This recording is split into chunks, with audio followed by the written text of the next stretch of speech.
Bon, ils ont voté la loi sur la fin de vie, donc ce qu'ils appellent l'aide à mourir, donc en première lecture à l'Assemblée nationale, plus de 309 voix, je crois, quelque chose comme ça. Il y avait 561 députés, pour une fois, il n'en manquait pas beaucoup à l'appel. Donc ils l'ont voté. Mais ils ont voté aussi, donc rassure-toi, parce qu'on a voté aussi à l'unanimité l'amélioration des soins palliatifs, etc., etc. Bon, vous allez me dire que je critique tout le temps.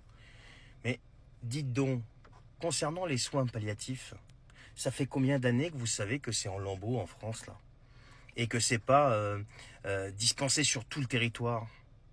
Non mais ça fait combien d'années que vous le savez? Pourquoi vous l'avez pas voté avant?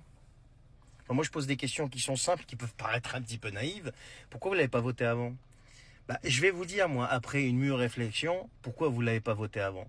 Parce que vous vous en êtes servi comme excuse pour calmer le jeu, pour pouvoir passer votre loi sur la fin de vie. Voilà. Il est là le truc. C'est que vous avez voté la loi sur la fin de vie, mais vous avez dit, ah oui, mais aussi on prend en compte les soins palliatifs, attention, hein. Oui, on n'a pas fait que voter la loi sur la fin de vie. Ce qui fait que vous essayez de calmer l'esprit des gens qui sont opposés à votre abjection que vous venez de voter là, par le fait que, vous inquiétez pas, on améliore aussi les soins palliatifs. Tout en sachant que ça, vous le saviez depuis des lustres, que les soins palliatifs en France ne sont pas au top, loin de là. Ils ne sont pas, suffisants sur tout le territoire. Voilà où il est le truc. Allez, parlons un petit peu de cette sénatrice, les amis, qui s'est fait gauler là à Roissy-Charles de Gaulle, 110 cartouches de clope. Ça fait quand même beaucoup là, 110 cartouches de clope. Le pire, c'est que elle explique qu'elle a fait une erreur et elle affirme aussi qu'elle ignorait transporter ces marchandises là. Voilà. Donc, qu'est-ce qui s'est passé? Elle a été prise en flag.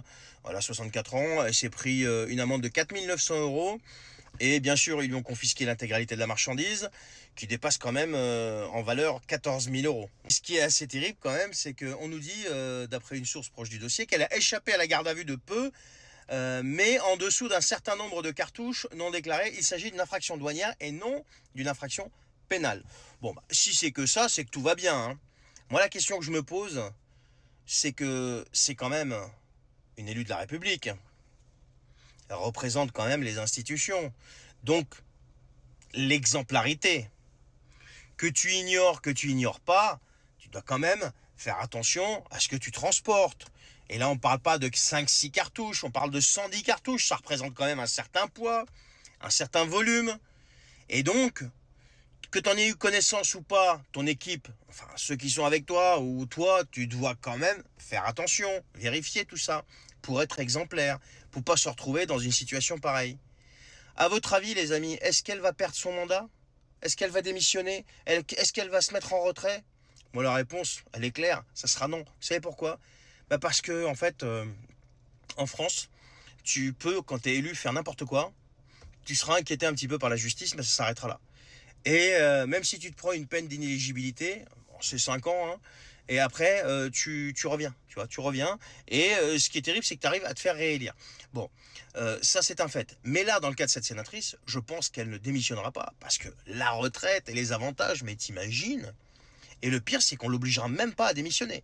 Comparez juste, enfin, je vous donne une petite piste de recherche, allez voir ce qui se passe dans les pays scandinaves, dans un cas pas pareil, hein, parce que là, ça serait le summum là-bas, mais 1000 fois moindre. Vous allez voir ce qui se passe. Mais c'est viré manu militari sur le champ, et jamais de la vie, il revoit la politique, le gars ou la fille. Donc voilà, mais on est en France, tout va bien, c'est la République.